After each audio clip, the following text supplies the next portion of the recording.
everyone, and thank you very much for joining us in this important committee here for the Village of Southampton. My name is Brian Egan. I am the village attorney for the village. With me here in my office is Phil Boyle, assistant village attorney, also with my office, and we're going to help facilitate the discussion tonight. First, I'd like to start by thanking everyone for joining the committee. It is important to us.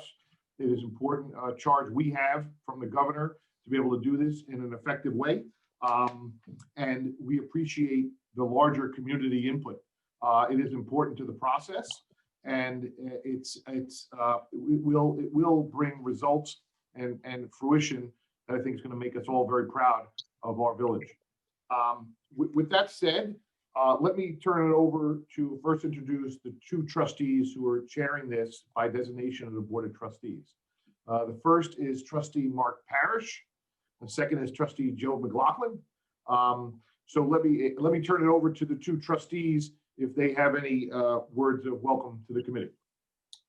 Sure. Good evening, everybody. And again, to echo our village attorney, thank you for wanting to get involved and to really try and connect the stakeholders, the police, the village, and the community at large to moving forward and giving our department, our community, and everybody around the best possible chance of moving forward in a positive way. And the input's going to be really, really good, and it's going to be necessary. And I'm looking forward to really see how each individual in the stakeholder group, with their input, helps us to shine. So thank you very much.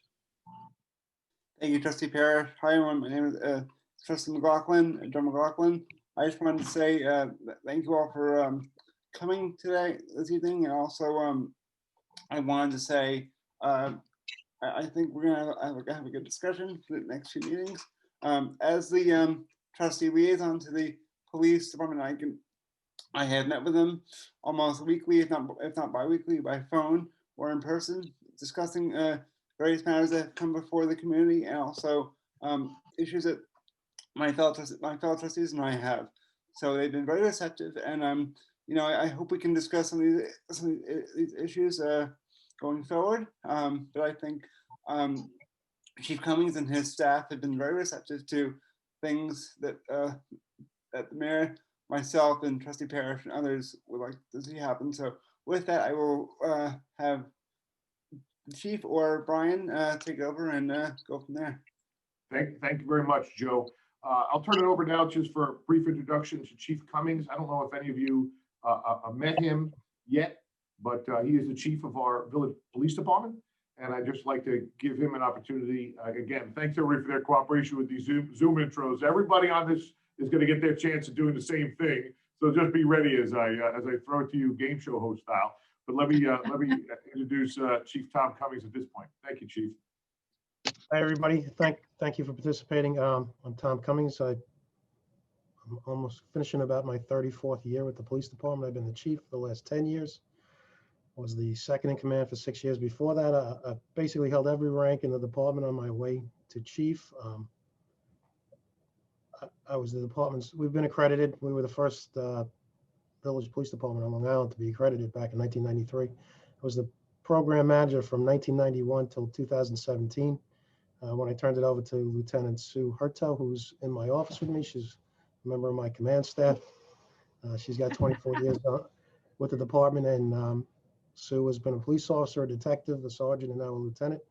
And she, along with Chris Wetter and Captain Mike Ryan and Detective Sergeant Herm Lamison, are going to really we're doing the heavy lift on this. Very much appreciate your input. I think we started working on this right after the governor's executive order came out, so I think we're going to be in good shape, but you'll tell us what you think, and that's the whole point of this. Thanks. Great. Thank you very much, Chief. Okay, so if I could go around for the edification of those listening, but also for the benefit of your fellow committee members to understand, who is listening and who is participating in this discussion with each other, to add not only transparency but credibility to each other's discussions and their perspectives. Everyone's perspective is important, and we want everybody's collective experiences to benefit this committee. So if I could go around and as I call everyone, not in any order, just on the list that was circulated on the members, which, by the way, we have nearly 100% attendance. We have one excused non-attendee, but it really is amazing on a commitment to get these many people here together in one night. But again, in no order, just if you could introduce yourself and then just tell the committee just briefly a summary of your background, that'd be appreciated. Milena Sandoval, please. Hi, I'm Milena Sandoval. I am one of the social workers that works at Southampton Elementary. And I work very closely with the Latino community in the district. I also work very closely with the SROs that are in our district. We have two, and we work really closely with them. So, I'm really happy to be a part of this, and I can't wait to hear everything. Thank you. Thank you very much. May Zigarelli, please. Hi, my name is May Zaccarelli. I work in government. I'm a legislative aide. So I have to work with all branches of government and anything when it comes to police or the highway department. So my background is very widespread. But I'm really excited to be a part of this group.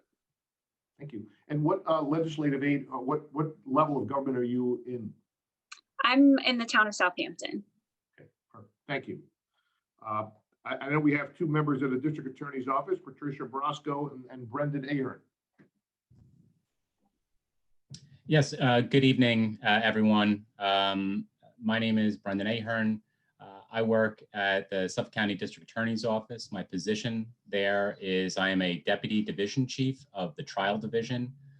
So in that capacity, I supervise several trial bureaus in our office, our Vehicular Crime Bureau, our Misdemeanor District Court Trial Bureau, our Case Advisement Bureau, our Intake Bureau, and our Domestic Violence Unit. Prior to joining the Suffolk County District Attorney's Office, I began my career at the Nassau County District Attorney's Office, where I worked primarily in vehicular crimes and became a deputy chief. I went out into private practice and worked as a criminal defense attorney for a short period of time after that, before coming in to the office in 2018 as the chief of the Vehicular Crimes Bureau, before taking on my new duties at the beginning of this year.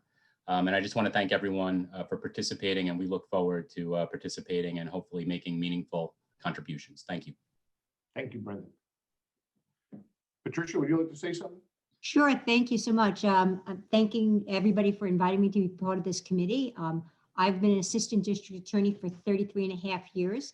I currently am the bureau chief of the East End. I just started becoming the bureau chief. I started in October of 2020. Before that, I was the bureau chief of the Major Crime Bureau. I was the deputy bureau chief of the Vehicular Crimes Bureau. Before I came to Suffolk County, I was in the Bronx District Attorney's Office for 5 years. I was in Suffolk County, I was in the Homicide Bureau, the Family Crime Bureau, a supervisor in district court. So I've jumped to different bureaus. I'm excited to be part of this committee. And if anybody ever needs anything, please feel free to call me in the East End Bureau. Thank you. Thanks so much. Michael Horstman, are you on? Hi, yes. Can you hear me? Perfect. Yep. Perfect. Go ahead. Hi, yes. My name is Detective Mike Horstman. I've been in the Southampton Village Police Department for about 14 years. Held the position of patrol officer, now recently detective. I work in a task force now with several other agencies. And I look forward to working with all of you and answering any questions that you may have that we could better assist you with the governor's executive order. Thank you. Thank you. Willa Bernstein, please. Hi, my name is Willa Bernstein. Thanks for including me in this panel. Very happy to be involved. I'm an attorney. I was admitted in 1993. I'm in private practice. I do some election law work, but I have a background in criminal law. So I began my career at the Manhattan Legal Aid Attorney's Office, where I represented indigent clients and often came up with alternatives to incarceration, presenting those to judges and representing clients. I went from there to the New York State Attorney General's office, where I was in various bureaus. So I was in the Education Bureau, I was in the employment section, and then I went to the criminal division where I worked on habeas corpus cases. and represented the state and wrote a lot of appellate briefs on constitutional issues. And then I was also at the Mayor's Office of Special Enforcement, where I worked on quality of life issues with a multi-agency task force, including building inspectors and fire department to shut down illegal businesses in New York City. And then finally, I was working with the NYPD, the Internal Affairs Bureau, in oversight of police excessive force cases and other complaints that came in from civilian complaint reviews and things like that. So that's my background. Thank you. Thank you very much. Father Patrick. Yes, hi, I'm Father Patrick Edwards. I'm at St. John's Episcopal Church as rector. I'm also vicar of St. Andrew's Dune Church, both in Southampton. I am a member and a leader on various civic and charitable boards here in Southampton. And I'm very involved with the Southampton Fire Department, where I'm both chaplain, but also serve as a member of the Fire Police Squad. And though that's a peace officer position, it's entirely separate from the Southampton Police Department, and is part of the scene support for the fire department. Great. Thank you, Father. Reverend Donald Butler, please. Good evening. Thank you for allowing me to join with you tonight. My name is Reverend Dr. Donald E. Butler, pastor of the Community Baptist Church in Southampton. Prior to serving, and I've been serving the Community Baptist Church for 14 and a half years, came in 2006. Prior to that, I was a Hempstead police detective. I retired with the Hempstead Police Department. I was also an SRO, school resource officer, assigned to the Hempstead High School for 6 years. Prior to that, I was a New York City Transit Police officer for 3.5 years. And I came on in 86, left in 89, came to Hempstead and retired from Hempstead in 2006. And now I've been serving Hempstead Police Department as a chaplain for, I don't know how many years, but before I retired, I was the only chaplain that was an active police officer. And so I served as a chaplain of that and still serve as a chaplain of the Hempstead Police Department. So I'm just glad to be here tonight with each and every one of you. Thank you, Reverend. Willie Jenkins, please.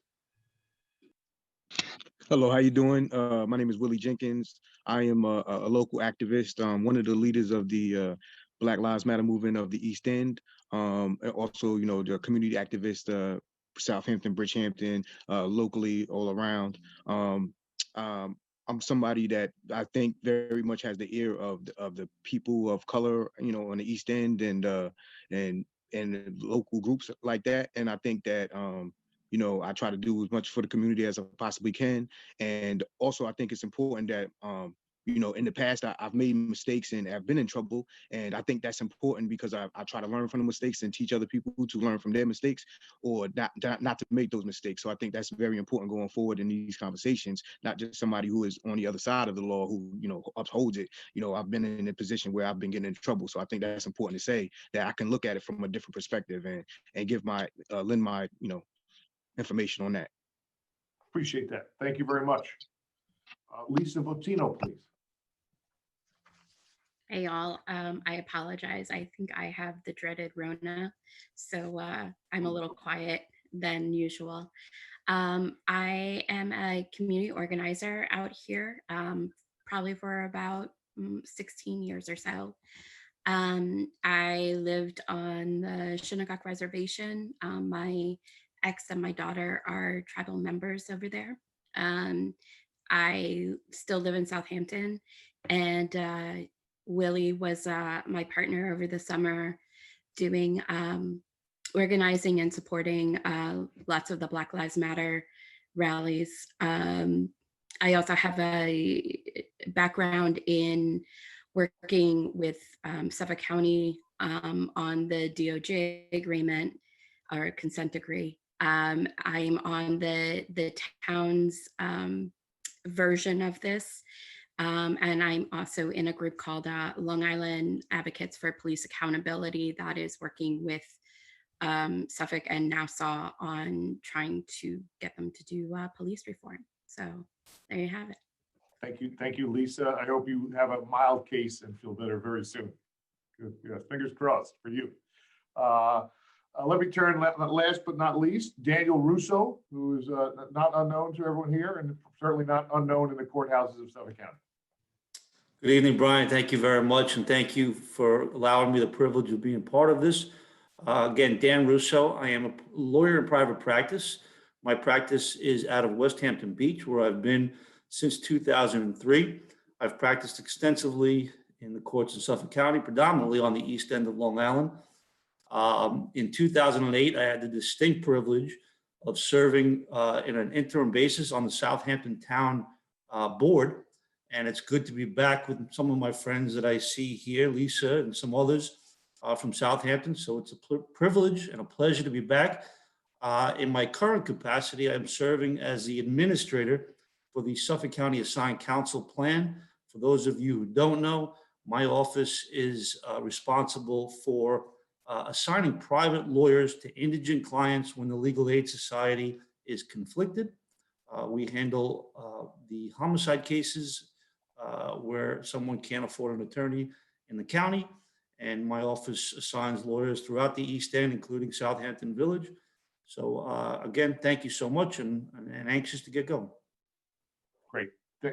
Thank you, Dan. It really is a great cross-section of the community represented here with varied backgrounds, and we appreciate everybody's contributions. So let me get into it a little bit today to give some boundaries. The schedule for today is going to be, I'm going to give a background on what this EO 203, Executive Order 203 is about. Then I'm going to turn it over and really the scope and charge of this committee. And then I'm going to turn it over to the chief for an update on where it's been so far. In contrast to some of the other jurisdictions, such as the County of Suffolk, which is much larger, Nassau County, even some of the town departments, you know, we engaged, the chief engaged, I should say, in an early start on this. And now as that's becoming to fruition, both his own internal analysis, which he is going to at a later time share with us, but also the survey, the public survey that's gone out, which was encouraged by the governor's office on an anonymous basis, widely publicized throughout the village's website and the department's website. He's going to share the results with that as well. But there has been a significant amount of work that's gotten up to that. And we say that why the department got a jump start, and now it's really time for our public portion of it, because there are 500 law enforcement agencies throughout the state. I mean, the state is diverse from Southampton to Buffalo to Syracuse to some of the smaller towns upstate. It's not one size fits all for the governor's reviews. And he acknowledges that in his production, that if you haven't seen it, been circulated, the New York State Police Reform and Reinvention Collaborative has some very good resources. And one of the resources that he pulls from is from the United States Department of Justice's final report on the President's Task Force on 21st Century Policing, which was produced in May 2015 by the United States Department of Justice. It is, as a matter of fact, if you get to read the collaborative resource guide, and it is going to be published online by the village, but it is widely available throughout the web, it is significantly footnoted and relied upon. And there are milestones that are set out in that Department of Justice report that are also outlined by the governor. And the governor's proposal, or the governor's review or charge to us, is that this has to be a collaborative process. That collaborative is really the key word. And in this collaborative process, what are we charged with today? We're not going to be charged with, you know, solving all of the world's problems and not coming up with forced solutions on us, but to open up the doors, or at least even our eyes, to come to solutions on some of these issues and give a greater awareness to it, but also a commitment as a village, as a community, and as a police department that those things are going to get solved and looked at and fixed. And what are some of those topics that the governor outlines as a collaborative process that we should review? One, review the needs of the community served by its police agency and evaluate the department's current policies and practices. And the chief is going to give us an oral update on that later. Establish policies that allow police to effectively and safely perform their duties. Involve the entire community, which is hopefully cross-section representative here on this call, in the discussion. And I will outline at the end of the session a schedule that's going to allow a public listening session to allow other people who are not just here on this call with us, but other people to participate in the process then as well in the discussion and lend their perspectives to this review. Develop policy recommendations resulting from this review and recommendations for the village board to adopt. Offer a plan for public comment, which we will have as a draft for this committee to review, edit, change, disagree with, agree with, and then come to a final document that will then have to be certified by the State Board of Trustees, ratified and adopted, and then ultimately submitted to the state by April 1st, 2021. I also would like to say that I think that the sense of the governor's charge is not that on April 1st, we all go back to sleep. I think that it's to propose policies that we should all remain committed to, not completed by April 1st, but at least start the journey towards that better and community policing idea. So with that said, as the scope and charge of this committee by the governor, let me turn it over to the chief, if you would, for an update. And again, I appreciate everyone bearing with us as we're doing this by Zoom. It'd be much easier if we were all in the same room. But so I apologize for my kind of stilted performance. But if I could turn it over to the chief now to update us on what the department's activities have been under this Executive Order 203, what progress it's made, and where they are now. Thank you, Brian.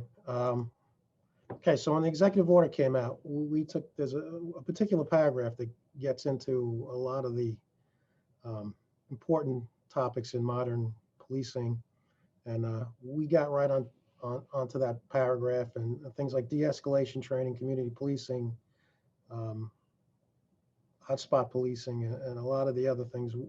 I immediately looked at that, and because we've been accredited for almost 30 years, we were in pretty good shape with our policies and procedures. But most of my police officers, especially, we have a pretty young department, have gotten a lot of the most up-to-date training.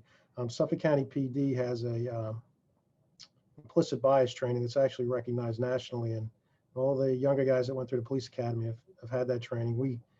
We have a service called Police One Academy, which is a national service. It's actually broadcasts, and so there's thousands of topics that you can use. And we, because of COVID, immediately found everything we could find on the topics the governor wanted us to train on. So we updated our de-escalation training. We updated our community policing training. I mean, we've been doing complete community policing as a police department since 1995. Like, we committed to it when it first started to kind of roll out into the police world. I actually wound up going to a course on it at the New York State Police Academy back in '95 when I was a new sergeant, and it's kind of like the essence of how we do our police work. So in a lot of the training that the governor is looking for, we either already had it or at least updated it. When it came to things like hotspot policing, we do hotspot policing, but we don't generally do it in the neighborhoods in this community that would have a negative impact. Our hotspot policing is like, we'll do beach patrol in the summertime. We have 3 large bars over by the train station, and I'll put guys on foot at night to deal with like quality of life, public urination, littering, drug use, overcrowding, noise complaints. That's kind of the hotspot policing we do. We don't do what you might consider negative hotspot policing.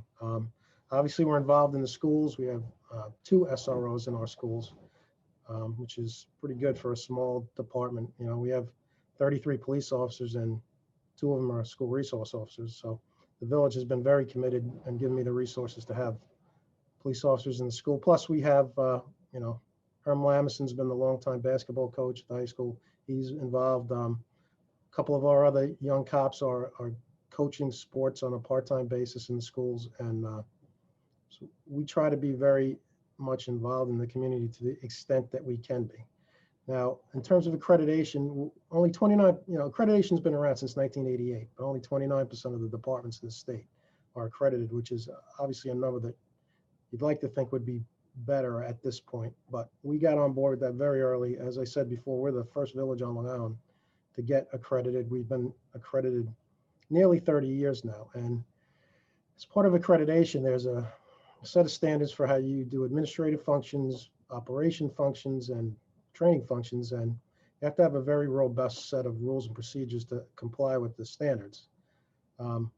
So we kind of got like cobbled things together in the early part of accreditation, but in 2008, we did a complete revision of our rules and procedures. And the template we used was a department upstate that was both accredited by New York State and nationally accredited.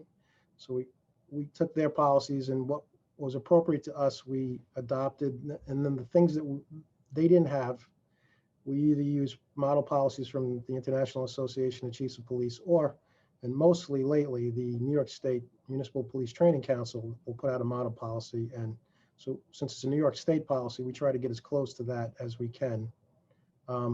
Like our use of force policy has been updated several times recently based on the changes in the law and the Municipal Police Training Council's recommendations. And on our website, as part of our accreditation, we've had to have our use of force policy published. And so that's available. Now, our entire manual, I'll probably, after speaking to Mr. Regan, probably give you a copy of it, but it's not for public disclosure. And you'll see it's a fairly comprehensive document, and we can talk about that at another meeting if you all want to. But for the process of this, the workbook that Brian showed, it's the meat and potatoes of it is about 140 pages. So what I did once we got that is I started to go through that, and I've read it 3 times now, and I'm going through it page by page, and all the topics that it kind of brings out as in modern policing. I'm looking at those topics, analyzing how we deal with those topics. Do we do things? And I'm finding some shortcomings. I'm not gonna say we're perfect and we never do anything that isn't perfect. And I'm kind of based on, and I have documentation that I'll put in the report that backs up the conclusions I'm making. I'm going through this basically page by page and issue by issue and analyzing how we do when it comes to each of these issues. And then I'm writing basically a statement that answers that topic. Now, as Mr. Regan said, we did a community survey. It's based on the Southampton Town Police's survey. We modified it to make it more appropriate for the village. We got it done in the end of November. We published it on our social media, and the village put it out early December. And basically, there's 9 questions about how we perform, and then there's 4 demographic questions. And the first question that we asked was, how many times in the last 12 months have you had contact with the police department? And you got to realize there's 4,000 people in the village of Southampton in the census. We've had roughly 50 people, I think it's 51 as of tonight, that have answered the survey. We've tried to promote it in the police department and get as many people as we could to take the survey without like trying to get people that obviously would be favorable to us to take the survey. We want honest feedback. And basically, 50 people answered the question on how many times in the last 12 months have you called the police. And the general answer is 0 times for 11 people, 22 times. 22 people said 1 to 2 times, 12 people said 3 or 4 times, and 5 people said more than 5 times. And so, seems like, well, obviously about 80% of the people have called the police that answered the survey. Our next question was, if you called the police department for any reason, how quickly did we respond? And the bulk of the people, 54% said that we responded quicker than they expected. 12% said the time that they thought it would expected, and a small amount said it was too slow. And then 12% of the people just didn't answer that question, which doesn't really make sense to me, but it is what it is. The next question was, were you treated professionally and with dignity and respect? And 45 people answered that question. 44 people said yes, and one person said no. Now, obviously, one person is too many, but you know, I'm glad it's that and not the inverse of that. So, you know, obviously, like I said, we're not perfect, but it seems like that, you know, I've tried very hard to have our police officers be, you know, courteous and treat people the way they'd want to be treated if they were interacting with the police and they were on the other side of the interaction. And hopefully that comes through for the most part. The next question was, what kind of contact have you had with the police? And there was a list of types of calls. Most of it was traffic stops, non-emergency calls, and traffic accidents. Nobody who was arrested actually answered this question, which is kind of disappointing. I would have liked to get some feedback on that. And 20 of the people of the 45 that answered was just casual contact, you know, officer in the street interaction. The next question was, to what extent were you satisfied with the performance and the interaction? And basically 57% said very satisfied, 25% said satisfied, and 9% said dissatisfied, which, and 7% didn't answer the question. So obviously I think 9% is not really an ideal number for us. We need to work on that. So I'm glad that, you know, the bulk of the people thought we did a good job, but obviously almost 10% of the people not thinking we did a good job is something we need to work on. The next question was, overall, how well do you feel Southampton Village Police Department does in providing services to the community? And 49 people answered that question. 41 said excellent, 2 said good, 5 said fair, and 1 said poor. So obviously we have somebody in there that we didn't have a good interaction with, didn't do a good job for. At least they perceive us as not having a good job, and might as well have not done a good job if they don't like the way we did things. The next question is, do you feel the Village Police Department should play a role in addressing the following conditions? Check all that apply. And we have school safety, homelessness, noise complaints, traffic infractions, mental health interventions, and drug overdoses. And the two main, they're all pretty, it's a, you know, 48 people answered. The lowest number on that was 29, which was mental health interventions, but school safety was 41 out of the 48. Homelessness was 33. Noise complaints were 32. Traffic infractions were 44. Mental health 29, and drug overdoses 31. So there's a pretty wide group of things that the community would like us to continue to work on, which is good for us. I mean, we are very much a community-oriented police department, so all those things are definitely things we would like to work on. This is, how confident are you that a complaint about a police officer will be investigated? Now, of that 49 people answered that question, 27 said extremely confident, 9 said very confident, 5 said somewhat confident, 6 said not so confident, and 2 said not confident at all. Now, with our complaint policy, we have a complaint form that you can come into headquarters and we'll either help you fill out the complaint or you can do it online. It's been on our website. I'll have to check and make sure it's still there, but if it's not, it'll be there by tomorrow. We do training on it with all the supervisors. Basically, what you'll do is you'll come in and see a supervisor and they'll help you do the complaint. The complaint comes to me, and based on the complaint, I assign it to a supervisor to investigate. And we will actually, unless it's something that's just on the face of the complaint, something that's really impossible to investigate, we will investigate it. And then the findings of the investigation will come to me, and I will write a letter to the person as long as they give me an address and send them the results of the investigation. Now, you need to understand, now I'm sure there's probably some people, more people than complain or maybe dissatisfied, but on average, we get 3 external complaints a year. And considering we do 1,600 calls, we make about 600 arrests, we write between parking tickets and traffic tickets, 10,000 tickets a year. it's probably a number that's maybe too low, and maybe we need to do a better job of letting people know that they can complain.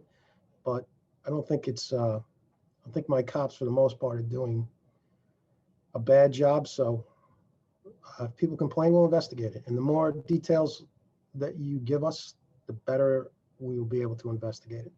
A lot of the, like, for lack of a better way to say it, discipline that occurs in the police department is generated by officers against other officers, because police officers don't want to see their partner do things that'll embarrass the police department and maybe get them in trouble.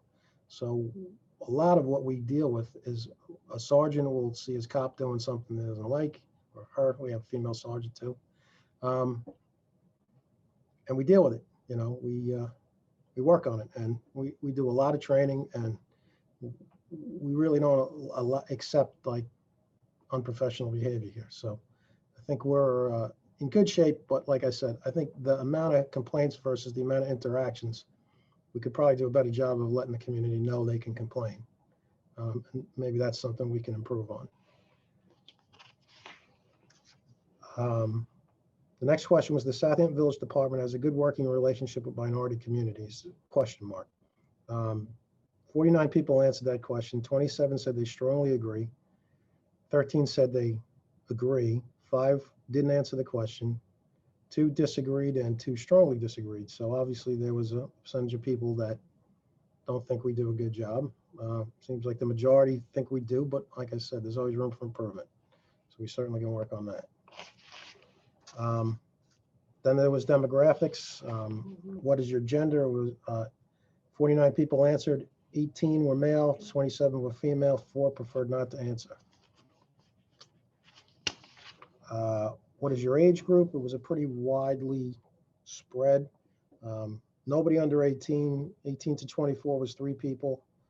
25 to 34 was 11 people. 35 to 44 was 16 people. 45 to 54, 5 people. 55 to 64, 5 people. And over 65 was 9 people. So it was basically 25 to 44, and then over 65 was the bulk of our respondents. We asked, what is your race? 49 people answered. 27 were Caucasian, 4 African American, 4 Latino, 0 Native Americans, 3 multiracial, 1 other race, and 10 preferred not to answer. We asked, are you a visitor or a resident of Southampton? Out of the 49, 39 people were residents, 9 were visitors, and 1, it just says archived. I don't know what that means, but obviously a glitch in the software. If you want to let people know about the survey, again, it's on svpd.com. It's on the village's website. You have to search survey and it'll come up. It's on the police department's Instagram. And Facebook. I don't think it's on Facebook, but it will be. And we certainly encourage you all to get the word out, and so we can get some more information, better sample, more feedback. And we're going along with this. And as I said, I'm probably about, I would say I'm about 60% of the way through the manual and addressing the issues in the manual. Should have that somewhat roughly fleshed out by the end of next week and ready for you all for the next meeting to take a look at and comment on. Thank you, Chief. I'm going to open it up to the committee for a second, but there were two questions came out. One, can you distribute the survey results to the committee as it's in the form that it is now? I'll just ask Charlene or Miranda to do that as it exists as of now. 2, the survey is going to remain up, and one of the questions was whether the survey was issued in Spanish.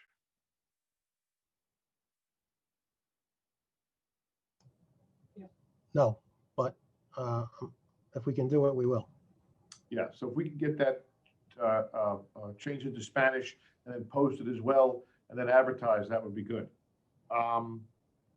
Okay, I'll open it up to any questions to the chief from the committee.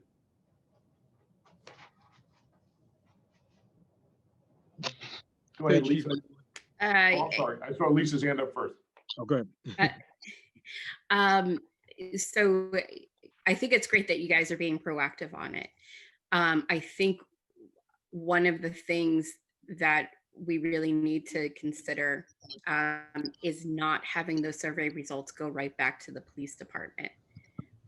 There should be some sort of mechanism, either like a subcommittee of this, or somebody at Village Hall that should be getting that, because you happen to notice that the people that were arrested didn't respond to certain questions. Well, that's because their survey is going back to the police.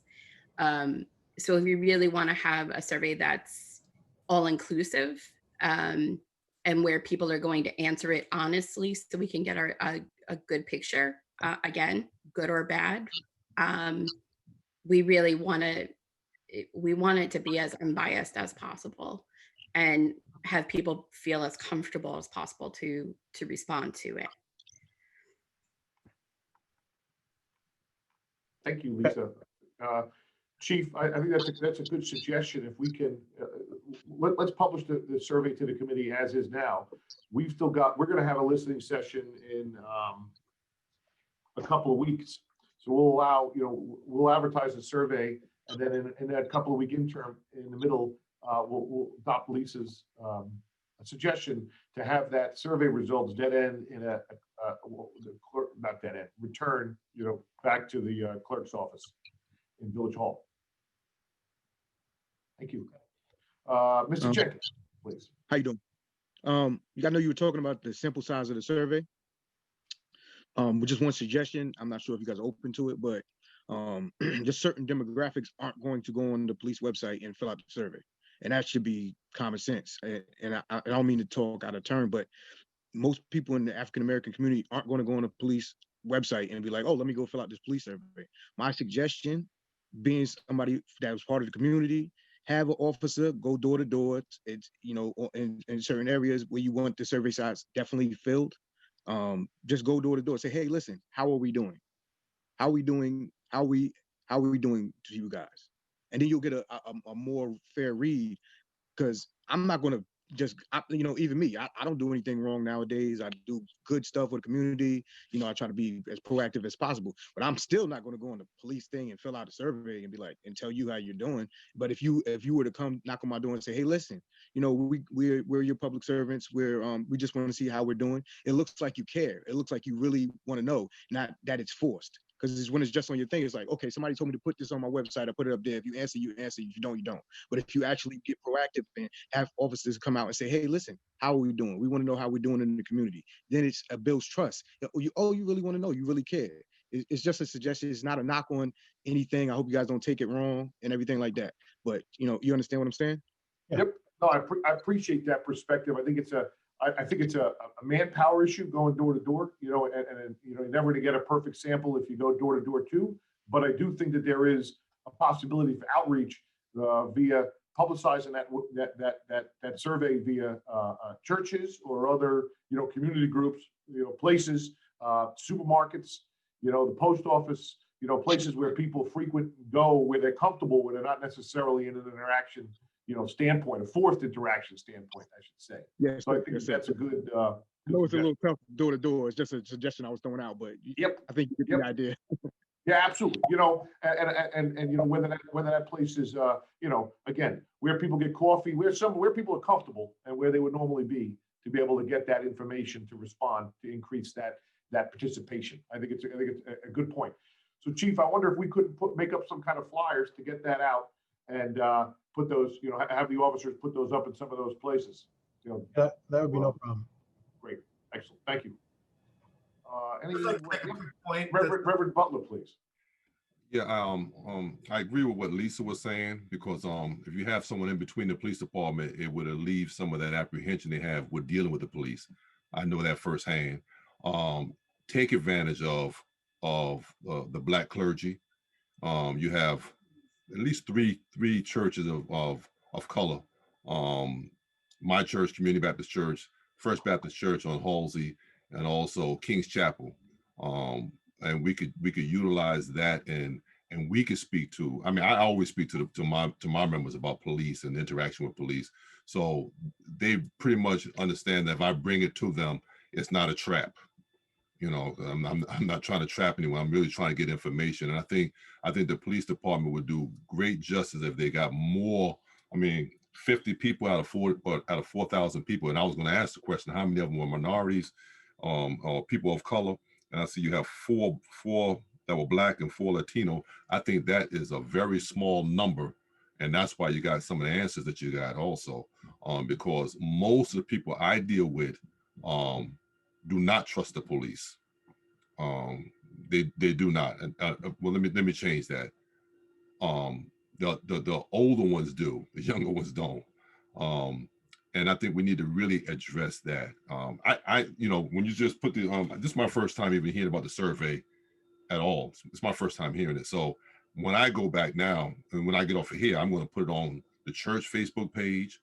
I'm going to put it on my Facebook page, and I'm going to get some people to fill out that survey, because I think it's important for the community. Thank you, Reverend. All good points. And I know I saw that Isabel joined a bit late, so I'm sorry I didn't get to have her introduce herself with the group, but I do want to appreciate and recognize Isabel Sepulveda, who joined us. Hello, Isabel. And she made a suggestion too. And again, I'm going to encourage everyone to talk not only out of it, you see the little chat box, but to encourage the dialogue. That the church, the Roman Catholic Church, and other denominations is very important to the Hispanic community as well. And yeah, most of the Latinos are Catholic, so and they go for everything to the two. We have 2 Latino priests in the Catholic Church here locally, and I mean, you name it, they go for, I mean, for everything. They look for the priests because they trust them. I mean, we trust them. By when do you need to have these survey finished? Sorry, I was so late, but I couldn't connect. So sorry about that. So I think our plan is to have the group listening session on February 3rd. We can close the survey sometime after that, because then our next meeting is going to be after the listening session on February 3rd. It's going to be March 10th, the review of the report, the draft report. So if we close this survey, say, you know, that same week of the listening session, we'll be able to disseminate to the group the final survey results. Okay, so we can help. Yeah, okay. It'll be we'll still have a couple of weeks, almost a month. Mm-hmm. Trustee Parrish, please. Yes, thank you. Just listening to some of the feedback that I got from the last few people that you know, spoke, and also some that did the chat. I want to just add the fact that possibly some of the recommendations could be used by the committee members, some of the people that do have the ability to either get via email or paper, and they can then hand out to the appropriate communities that do need to have a stronger part of this. If there is a possibility that some of these community stakeholders on here right now do want to maybe add a couple questions to it that they see, I'd be more than happy to you know, address that also. But I do think the points are 50 people being you know, surveyed. We should be able to at least get quite a few hundred, if not more, and having some of the stakeholders that are on this be able to disseminate that themselves to the appropriate people that they feel really need to be heard. I think that would be a great way for this committee to, you know, put their best foot forward and move forward. So, you know, Charlene, you're on there. You can help out with this, Brian, and any stakeholders. We can continue to have communication either through our Charlene Cagle Bates, who is our village administrator, and then emails throughout amongst each other. I think it's very important that the stakeholders do communicate with each other also. So that way, when we come to these future listening meetings, we are all on the same page about where we can go with this. You know, can I say something for the Latino community? I know somebody asked already if it was in Spanish and they say no. I mean, for the Latino community, most of the people that I know in the village, they are not fully bilingual. They will not feel comfortable if I give them a survey in English. So, I mean, if you need help to translate it, I will be happy to help. That's excellent. Thank you very much. No, I think it's a great suggestion. We're going to commit to getting it in Spanish for this next round very soon. Chief Cummings, please. Just so you guys understand, the survey is Survey Planet. It's not actually like our police department survey. So you can take the link that we have and you take it and cut it and paste it and use it however you distribute it how you want to. It's not on our, I mean, the link is on our webpage, but it's not our survey. So it's a third-party surveys company, and we just can log in and see the results. But like I said, so there's no misunderstanding. It's not a police, like it doesn't, you're taking the survey and I can look at the results, but I'm not controlling the results. So take the link off of our webpage or the village webpage and distribute it. You just have to cut and paste it. Thank you for clearing that up. Regan, Yes. can I just chime in when we get a second just to reiterate some of the stuff that the chief said? Sure, absolutely. Your video wasn't on, Mike, so I didn't see your hand up. Yeah, I don't got my hand. Sorry. Can I go now, or is go ahead. somebody Yep, else go ahead. speaking? I don't want to interrupt anybody. Yep, go ahead. Are you able to start your video for us? No. Who was that? Let me just... I am the Zoom coordinator for the village. Okay, no, I can't start my video. But can you hear me? Yep, We go can ahead, hear Mike. you. Okay, so I just wanted to touch base on a few things, of what the chief just said. We had approximately, we get about 16,000 central complaint numbers a year, for Southampton Village. That's, in approximately 7 square miles, dealing with arrests, service calls, 80 cases. We're a very service-oriented police department where, we do everything. One day you're handling a rape, the next day you're helping an elderly person try to figure out how to call to get more oil for their tank. So we're very service-oriented police department.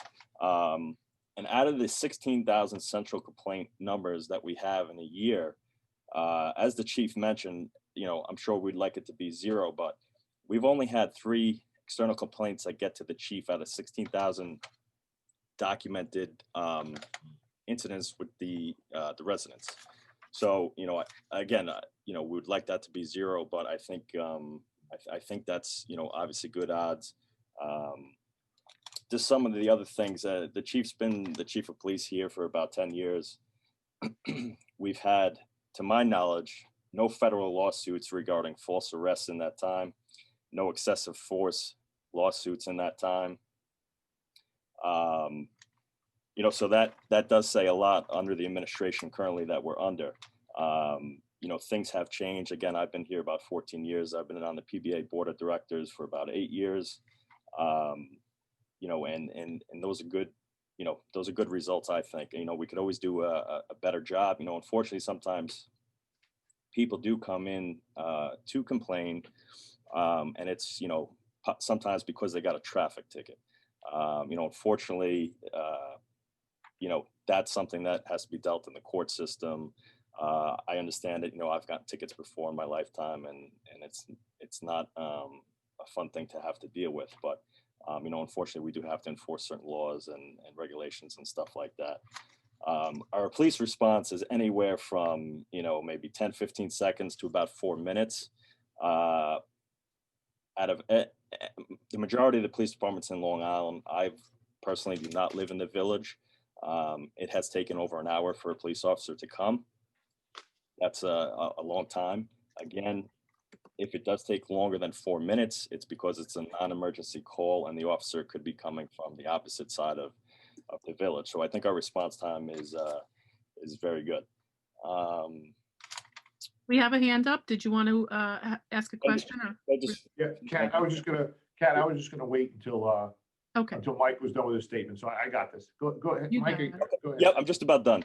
And the other thing, we've had, a few drug overdoses, that obviously the chief is aware of, and the community. Both of them happened in Southampton Village here.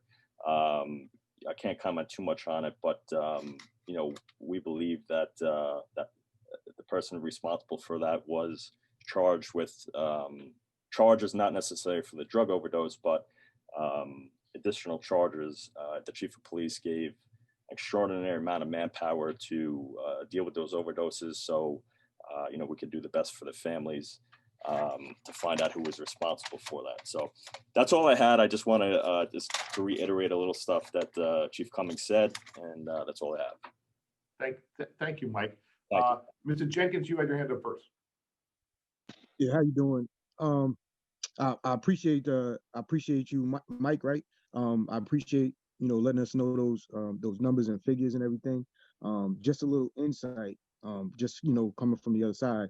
I lived on the hill for many years in Southampton in the Village, and just you guys as a police officer or as police officers do a great job. Doing your job and you do your job the correct way. But in a lot of instances, it's also done in the wrong way. Now, you think that people are doing these filling out these things and you're getting the correct numbers, but the numbers are skewed because they're not actually. People are going to complain about something that happened to them, because if you complain to the police and the police did something wrong to you, that doesn't make a lot of sense from your viewpoint. I'm not going to complain to the person. You know what I'm saying? If I get picked on by a bully, I'm not going to go to the bully and be like, his friend and be like, hey, your friend's picking on me. Because most likely his friend is not going to tell on him. You know what I'm saying? I would have to go to a different source to where I know that the information is going to get put in the correct hands and then it can be taken care of. And I'm not calling you guys bullies. I'm just using a No, I understand. Yep, absolutely. Okay. So just an example. I've got pulled over probably 100 times in Southampton Village. Never the cops were jerks to me. Never. Not one time were they nasty, mean. But they would pull you over for very suspect reasons, and then things from those suspect reasons, you would get stuck. It would turn into something that it wasn't supposed to. Definitely 100% was not supposed to turn into that. Now, they weren't nasty about it, but they definitely were doing something they weren't supposed to be doing.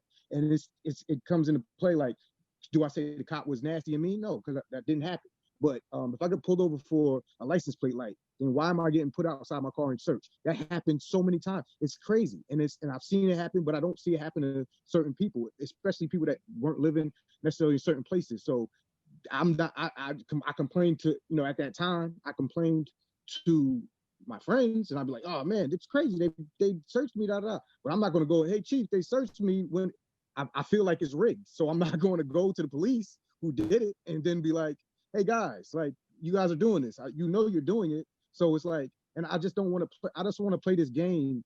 So if I'm speaking candidly, just understand it's just from speaking from experience, and it's not a knock against anybody or anything. Just understand that this stuff does happen. Nobody was being nasty or mean about it. They did their jobs, but it turns into things. And I'm like, yo, that's not right. Because it's not right. It's not right. Now, just because you were smiling when you did it doesn't make it right. How does that turn into that? It was no probable cause, nothing. And then I could tell you, hey, they had no probable cause to do this. But I'm telling the police that they had no probable cause. They're going to make up probable cause. I've seen it happen 100 times. And it's just like, that's where the mistrust comes in. And I've had police who completely were the opposite, and they did their jobs completely fine. So it's not in every instance. And they made me, yo, I should trust the police. But most of the times it was like, that wasn't the case. It was like, yo, all right, now it's going somewhere else. Like, or if you're going to give me a ticket, give me a ticket. But now you're looking for something. What are you trying to imply? What are you saying? Why am this happening to me? I've been in plenty of situations where it didn't happen to people who weren't doing that. So why aren't they getting it? They got the same type of ticket, but they didn't get pulled out their car. They didn't get searched. They didn't get, oh, it smells like this in here, but nothing is in there. Like, you know what I'm saying? You understand what I'm trying to say? And too many times when we do these board meetings and things like this, we play these number games when the numbers don't accurately. Please don't do that. And I'm just being candid, and I want us to have an honest thing. If we're going to do this, let's do it right. Those numbers do not apply. They don't work. They're not real. Because I'm not going to go to, nobody's doing that. Nobody's going complaining to the police when I think the police are being away. It just doesn't happen. So let's not do that. And like I said, the police, they do their job correctly in the sense of they're trained to be very polite, but they still are very explicit biases that happen. And as far as stops and things like that, and that's what we need to address, and it will be a lot more trust in the police department if we could just see even playing field with that. You know, people from the Hill, from the res, they get pulled over specifically and get certain things happen to them, where somebody who lives on, I don't know, the other streets like that, it doesn't happen to them. And it's not like I'm talking from non-experience. I've lived there for years. You guys know that. People pulled me over you can look it up. You know what I'm saying? It's not like I'm not making this up. So I just don't want to play this game, because I would rather not be a part of this if this is going to happen. It happened in the summer. We did some things, and I talked to the police. They're awesome. They are great. The chiefs are great. They're very, it's not. I just understand. I'm not saying this out of a place of hate or spite or anything toward the police. But I just want it to be real. You understand? Can I ask you a question just for general, really kind of educational? That's a good perspective. And you feel uncomfortable complaining to the police department, which I don't think you're alone in your opinion. Where would you feel comfortable if you say you had an interaction that you thought was inappropriate or you didn't like with a police officer? Where would you feel, as of right now, sitting as you are, where would you feel comfortable lodging that complaint? So if I knew I wasn't, somebody wasn't playing with a loaded deck, I'd feel comfortable. But as of right now, there's nowhere to where like people don't trust. It's not just the police. People don't trust, certain entities, because they don't know if that information is going to be, even listened to. You know what I'm saying? How many times hey, this is going on, and they just like, no, this isn't going on, or this isn't going on. No, that is going on. You know what I'm saying? It's just like, so what am I telling you for? Who am I going to tell this to? And it has to be an entity. It can't just be a person, because it has to be some kind of board or group, and then it falls back into it's some kind of figurehead of government that who really trusts anybody like that. People don't really trust politicians. That's not a thing. Like, people know, hey, we gotta put our trust into them to an extent. But if you ask everybody behind closed doors, they're gonna be like, yeah, you really can't trust politicians like that. And I'm just keeping it 100% honest. That's the general consensus, is that it's something shady going on in government or across the board. But we know, for the most part, we try to put our faith in them as much as we can. So it's like you guys got to understand that. And when we get into these meetings, stop speaking like it's oh yeah, everybody's like, no, that's not true. That's not real. The best thing I could say is probably to do. I would feel comfortable. Black people feel comfortable. I'm just saying, speaking from Black people, Latino people, like the young lady said, the church. I would speak to my church about it. If you ask maybe like church members, and they were like, hey, this is a group from of deacons or trustees that, hey, listen, you can complain here, and then we can get it we can do an open meeting, open forum, where it's like, okay, now I can't hide my hand. I can't say, okay, I'll take this information and I'll get back to you guys. Now it's like an open meeting. Like, we're having a meeting now, and I'm in this meeting, you're in this meeting. Hey guys, we got these complaints, and then it's all open, and we are like, okay, so I can take a serious look into this, but I can't give it to the police officers and be like, oh yeah, I got this complaint about myself.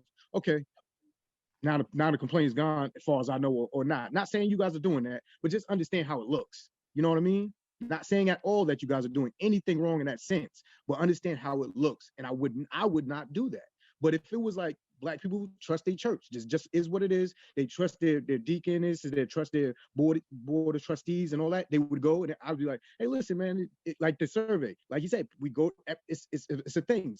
Spanish people, Latino people, excuse my language, are go, and they go and they trust, and they go, they say, hey, listen, this happened to me, but I would never tell somebody in an authoritative position, and because it wouldn't go anywhere, or I wouldn't think it would go anywhere. Just that's the stigma that is on it. Not that you guys are, adding to it, but it's the stigma's there, and it just is what it is. So you got to figure out how to get around it if you want accurate numbers. Thank you. I'm going to go to Ms. Votino and then Chief Cummings next. Yeah, so I'm going to piggyback on what Willie just said, and it's also kind of a recurring theme. And I know it's cross jurisdictions. I'm just using this as an example. So when we were doing the town committee, there was a big issue. If you need to make a complaint, you are submitting that complaint to the police department in one way or another. And we came up with the suggestion with, why don't you have community leaders, basically we came up with like the stakeholders that are on the committee, that people felt comfortable, or not on the committee, but still in the same community, being able to, talk to somebody, go to the police and say, hey, listen, I have this, this complaint, this happened, these are the details to a certain degree. Then if the police need to speak to that individual, we could act as advocates with them, just kind of hold their hand through it. And that's a process that we worked out in the town. It's also, I didn't know, and when I raised this, Willie actually did know this, that in the town, every officer carries a compliment complaint form on them. So if you ask for one during an encounter, they're supposed to give you one. I don't know if the village has that policy or not. And also you can submit it online. And I also think, I don't remember which jurisdiction, because I'm dealing with a lot of them. You can actually go to the library and submit a form there. And I think those are all really good things. The one other thing that I kind of want to piggyback on this with is that I know, Chief Cummings, that you're going through the manual and you're updating it.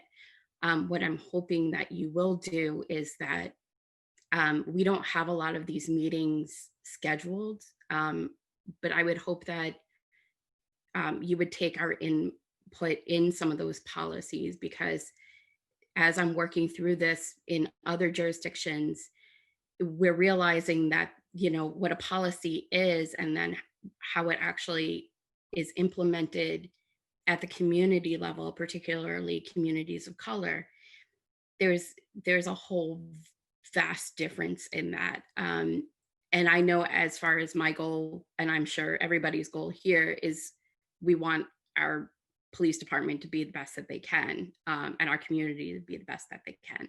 So I'm happy to work with you on that, because I'm a bit of a policy wonk, but I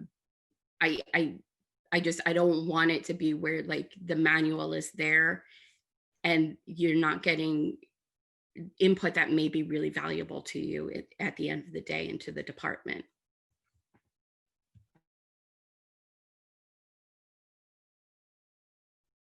Sorry about that. Yes, thank you, Lisa. I was on mute. Thank you. Chief? I agree with basically everything that both of you said. Obviously, I said we have multiple thousands of interactions, and 3 complaints is not obviously reflective of, just statistically not realistic. One of the things I don't know if you wouldn't know, we did a body camera trial last summer, and so obviously the village hasn't gone there yet, but I think like Mr. Jenkins says, like if a cop pulls you out of the car for no reason, that's going to be on tape. And so I, as the chief, very much have no problem with body cameras, and if the village was willing to do it, and we've already talked to the PBA and kind of worked out the ground rules, and we definitely it's a step we could take as well. It's one of the, besides the things that you've suggested, it's a possible solution to some of those problems. Thank you, Chief. And the Reverend Donald Butler, please.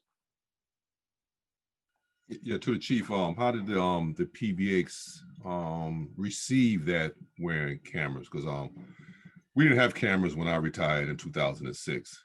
But the question was asked to me, and I said the camera would have been my friend, because that's how I worked.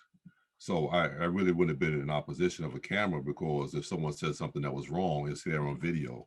And if I did something wrong, it would be there on video also. So I think the camera is a police officer's friend, unless the police officer is doing something that's not right.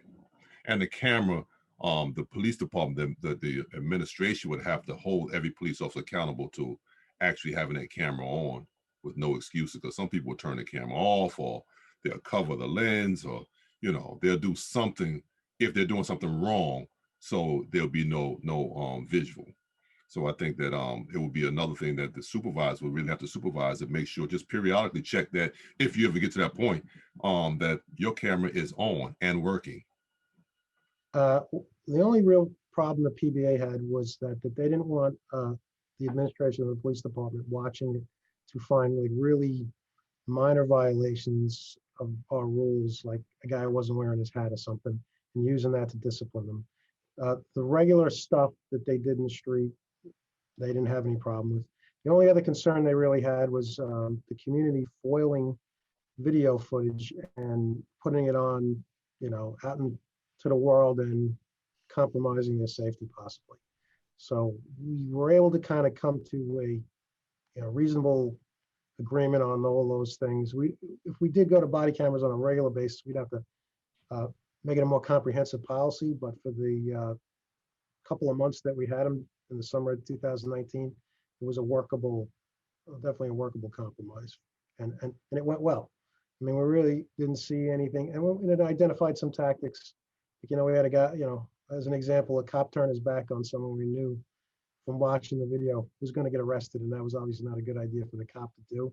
So, like, that was the things we saw, not so much of, mistreating people. Plus, we did some studying and we realized that after a couple of years and the cops get used to having a camera on, they're going to kind of revert to their natural behavior. And if you got a cop that's not a good police officer, you're going to see it. Exactly. And also, I do agree with the PBA in the sense that it shouldn't be used for punitive measures from the administration. I definitely agree with that, because, a cop not wearing his hat or whatever, time may not be on correctly, whatever. I don't think it should be used for that. I think it really should be used so you could have a better relationship with the community. Can I speak on that? Go ahead, Mike. So there's a bunch of positive and negatives about the body camera. We did a quick trial run. I think it was 2 or 3 weeks. We ended up setting up a policy with our PBA attorneys and the village's attorney. I've been in situations where I wish I had them. I've been surrounded before by a lot of people, who wanted to hurt the few police officers who were on site. And at that time, I wish I had it, because the public would have been able to see why certain force was used. When you have 150 people on 2 or 3 cops surrounding them, you got to do what you got to do to, make sure you're going home to your family. So for certain situations like that, it's good. I get concerned. One of our main concerns was that the chief mentioned, and Reverend, how you also mentioned about discipline. That we did not want it to be used towards disciplining an officer, whether that supervisor has an issue with a certain police officer. And especially right now, we have a lot of young guys. We don't want it to become, well, your tactics were a little off on this, where now the cop is nervous to do his actual job. I'm not worried at all that any police officer here that we have currently would act unprofessional or anything. If anything, it would help us a lot with any complaints that do come, because, obviously there will be video of it. I do have some concerns with certain cases that go to court. Maybe some of the ADAs could speak on that. I feel now everyone relies solely on video, that some things do occur that the video might not catch. So a little bit of my concern was, how would it affect a case that goes to trial possibly as well, with the jury. There are some other issues where, we've been, you're driving around, your body camera isn't on because you're just driving, you're not, necessarily dealing with anyone. And it's happened before where you had somebody threw something out of a police car. Now you get it out of the car quickly to act, but nothing's on video because it happened so quickly where you didn't have time to turn on that camera. So those are just some of our concerns. But again, nothing's always going to be perfect. But again, we could speak all night about body cameras, about pros and cons. But again, I'm not worried about any of our membership would be doing anything wrong. Okay, thanks, Mike. So I'm we're mentioned body cams. We'll put body cams in the report. We're going to encourage a further review of body cams. You know, body cams, it's like a three-legged stool, I always say with body cams. There's three elements to that. And if any leg of the stool falls, the whole system doesn't work. You know, body cams need good equipment, it needs good policy, and it needs good training. And without those three, the body cams aren't going to work. And also, you know, the other part about body cams that you do get the whole story. You don't just get the 10-second snippet. You get the before, you get the after, you get the during. So you get more of a comprehensive thing. But I see two other hands up. Before I go to that, can I go to only because the district attorney's office was mentioned in Executive Horstman's presentation. Can I go to Assistant District Attorney Roscoe, please? Sure. Just like the Reverend Butler said, cameras are our friends. We have video store cameras right now that doesn't capture everything, and we deal with that. The camera is our friend. It helps us prosecute, and we can explain to a jury, you know, the angle or the timing. That's my opinion. I'm sure, Brendan, would you like to weigh in?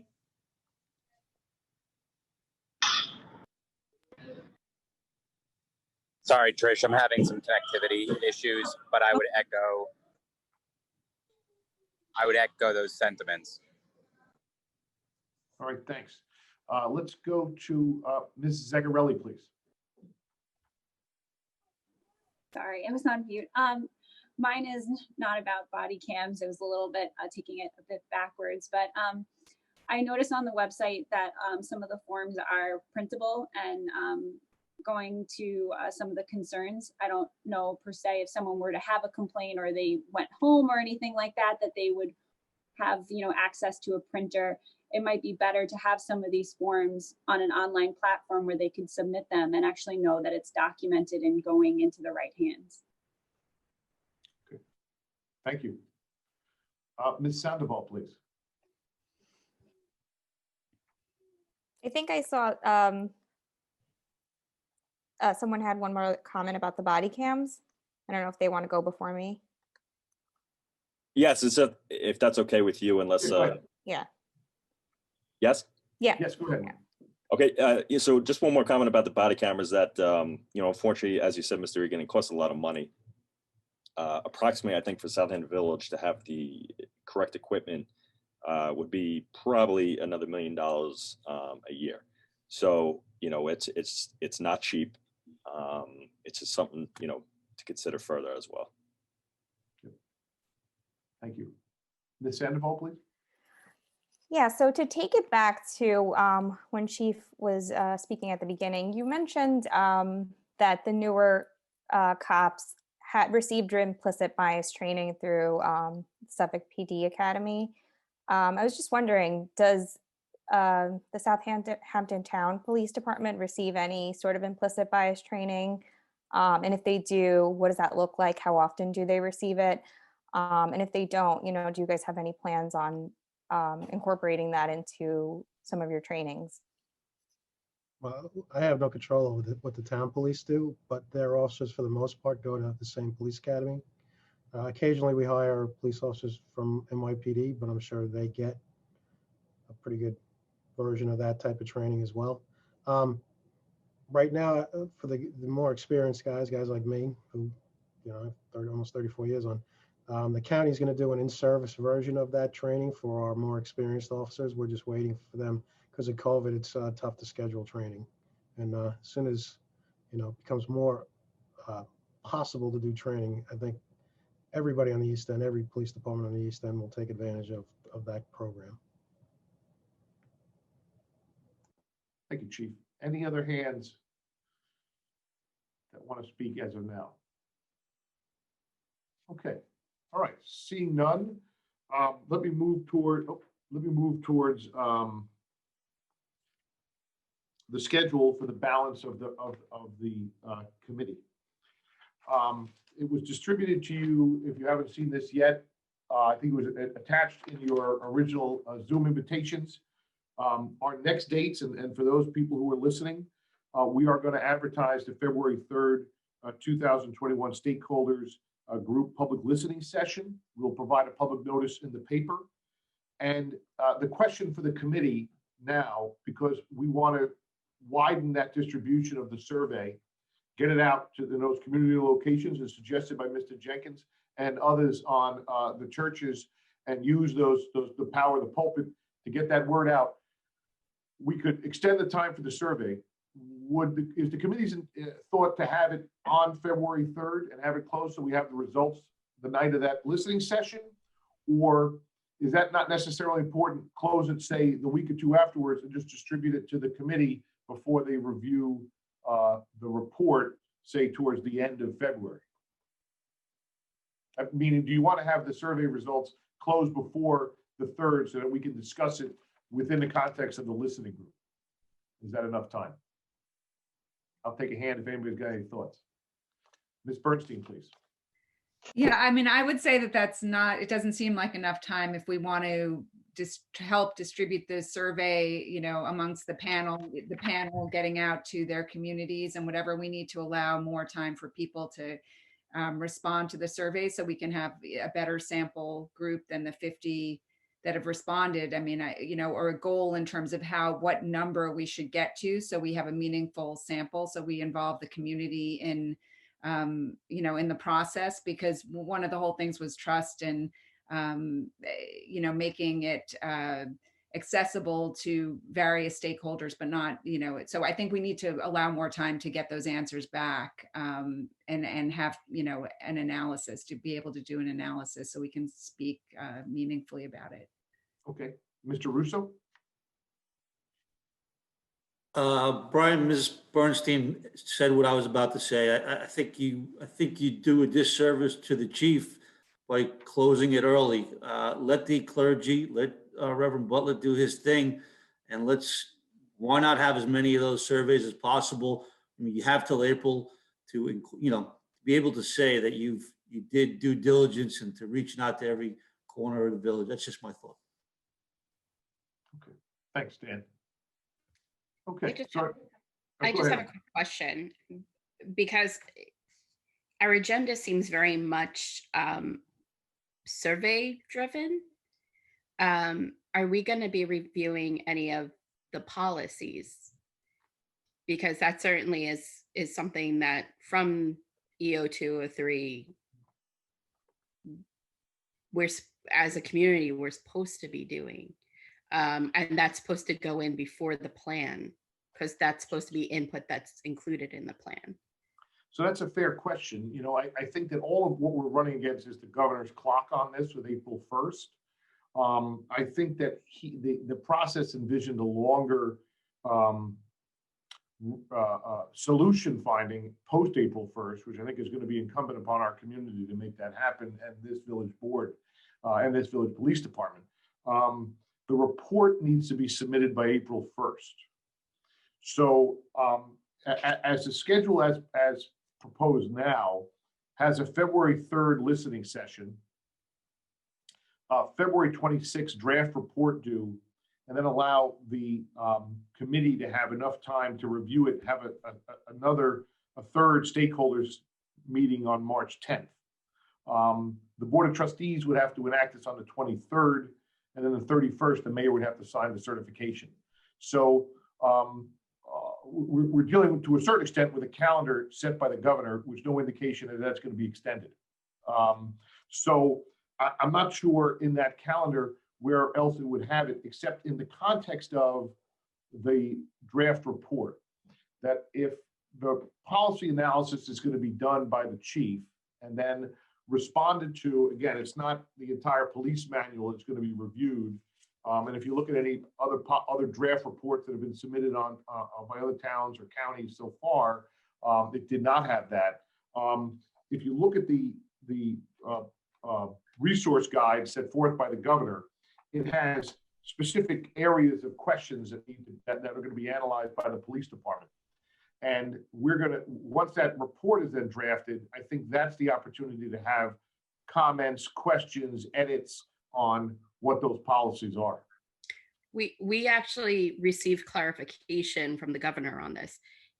This plan is not supposed to come from the police department. The plan. No, we 100%. The plan is supposed to. We can't You know what I'm saying? Like you can't, we're going to say there's policies, but none of us have given any kind of input on those policies and how they could be better in our community. Yeah, so I think what the process that we envision is that someone's got to write the report. And it's our office that's going to write it on review of the policies and then submit it to this board for its comments. So we have a context to actually review it in. And what happens if the whole thing has to be scrapped by then? That could absolutely happen. So what I'm saying is, wouldn't it make more sense to be more proactive in it than get to a point where we have to have a plan going on April 1st and then we're up a creek without a paddle? That is, yeah, that's certainly one of two options. Although I don't envision I'm just that saying, maybe happening. the plan will be perfect. But we're not putting a cushion in for ourselves on what if we have to go back, because then there's no time. Yeah, if you're talking to the governor's office, we would appreciate extension of time to do that at any time. But I think that's unfortunately, you know, we're all playing up against that calendar. And I think to, you know, the way we reviewed the resource guide put out by the governor, and I've had discussions with the governor's office too, they don't anticipate a page-by-page review of the entire police manual. That's not what I'm saying. What I'm saying is that there's more than just a survey and a listening session. It's supposed to be more of a dialogue, and we don't have any meeting in here for dialogue about policies or about things that maybe an idea that anybody in here could bring to the table. You know what I'm saying? Like it's a very tight, rigid schedule. Like I would almost be willing to meet a little bit more if it means that we'll have a more comprehensive plan to submit to the governor, and one that is better for all of us. Thank you. Reverend Butler, please. Yes, I think what Lisa's saying is really correct, because you see that's exactly what happened in Nassau County. They're packed, and there's CCT, whatever that stands for, on those who were responsible for putting it together. They have all resigned, and I have documentation. They resigned and stated they're going to send their own suggestions to the governor themselves. But they stepped down from Nassau County Police, Nassau County's program. So that's something that you really need to be concerned about, because if it is only the police department and the county saying, or in this case, police department and the village saying it, and then the stakeholders or the community saying something totally different, it's going to cause confusion on April the 1st. So I think what Lisa's saying is really something just to think about, you know, because first of all, it's a lot of work. I'm looking at what the chief has done already. That's a lot of work. It's already done. But still, the concern is you don't want it to get all the way to April the 1st and find out that the people who you want a relationship with has rejected it and walked away from it. And I'm only saying that because I get information from, you know, through my PBA, you know, and other sources that, you know, has an article based on that himself. And when I saw it, I was like, wow, that's really rough at this stage of the game. You know, here we are in January, and April 1st, we have to have a report. That's kind of late now. It's going to cause some issues. Agreed. Chief. Just so everybody on the committee knows, when I'm going to send, when I finish doing my analysis, if I'm making like an assertion in this analysis saying that we do this, there's going to be a policy attached to that as a resource for you to all look at. And so you will have a chance to see the policies that are relevant. And I'm going to try and get this draft done by the end of next week at the latest. And it'll go to Mr. Egan, and once he gives it a look, he'll be able to distribute it. And we may be able to discuss it on February 3rd. Hopefully we will. And we can take a look at all those things and, you know, I don't think the schedule is as tight as you all are envisioning. The February 3rd is a public listening session. That's not necessarily a stakeholders thing, right? Or am I reading that wrong? No, that's correct. But I think, you know, I think to the chief's point, I think we're getting somewhere good. Everybody's making some good points. I think if chief thinks he's going to have a draft report and the village attorney's office can review it, look at it, add some of the notes from tonight. I had the final report due February 26th. We could certainly build in after February 3rd, following this committee's review, potentially a meeting or two amongst the stakeholders, not as the public listening, to take some comments on that report. So I think that might work nicely. Thank you all for your points. I saw Mr. Jenkins. Hey, just to go off that, not to go, I'm going off that topic for a little bit, just to say this. I know when you know, we're doing this and it's you know, we want to look at policies and policing and everything, but I know it's very tough when you're getting looked at, and it might feel like a bit of an indictment coming from certain people. I myself, you know, I'm gonna speak very openly and passionately, but I want to just assure that to all the police officers, the chiefs, that we as community leaders, or you know, people of the church, or whoever else might be out there on the committee, we're doing everything possible to make sure that our crowds, our people know to have faith in the police, and that you guys do a very, very hard job. We love you. We love you for protecting us, and want that to be known. We don't want to get up here, especially me. I don't want to get up here and you know, I'm telling you how it is, but at the same time, I completely trust you guys. I want it to be an open dialogue between us. I respect your hard job, and I want it to be reciprocated back and forth. So I don't want anybody to ever feel like, you know, oh God, they're coming down, they think this, so they hate us. That's not what's going on. I know that definitely in the summertime, that was the idea being thrown out there. That's not what we're teaching the people in the community. That's not what we preach. Anything we teach them, the police have a very hard job. They do their job greatly. You know, there may be some things we can work on, and that's what this is for. So never take it as an indictment, and just try to, you know, keep your minds open and try to please, like, listen to what we're saying, because it's real. I'm coming from a real place, but it's not a place of hate. It's a place of deep, deep respect. And I teach anybody that I know, I have a youth group that I teach them, hey, pay attention, listen to the police. They're just doing their job. Respect the police. They're doing a very hard job, and mostly all of them do it correctly. There's very few that do it wrong, but we just have to, you know, get eyes open and have dialogue for those instances that it is wrong. And that's what we're just trying to clear up here. And from my understanding of what's going on here, just have an open, you know, more open-ended, because, you know, when it's closed off, it seems funny, and it's that's not good. And that's where a lot of the mistrust comes from. So we need to have this, so there's a lot more trust, and then everybody will be like, you know, on you guys' side, because we definitely are on your side, and, you know, we believe in you, and we just want, you know, you guys to believe in us just like we believe in you, and then we'll have the faith back and forth. Thank you for that. Ms. Bernstein. Yeah, I just, you know, I wanted to get more of a background and, you know, from the chief, and whether there's an openness to have any kind of civilian oversight, or something like you have in New York City, where there are other mechanisms.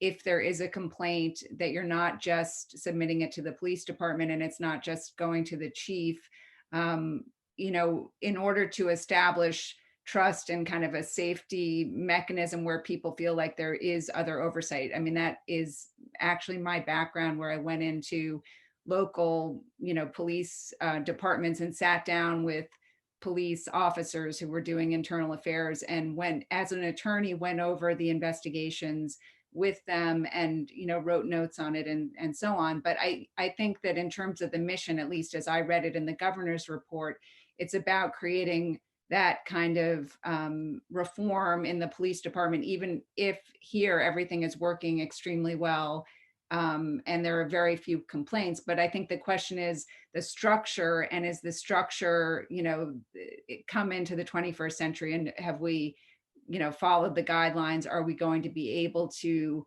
be open to those reforms? So that's, you know, the question. And as the panel, are we going to have some input into reforming it in ways that the community may think is important to, have the police department in a partnership with the community.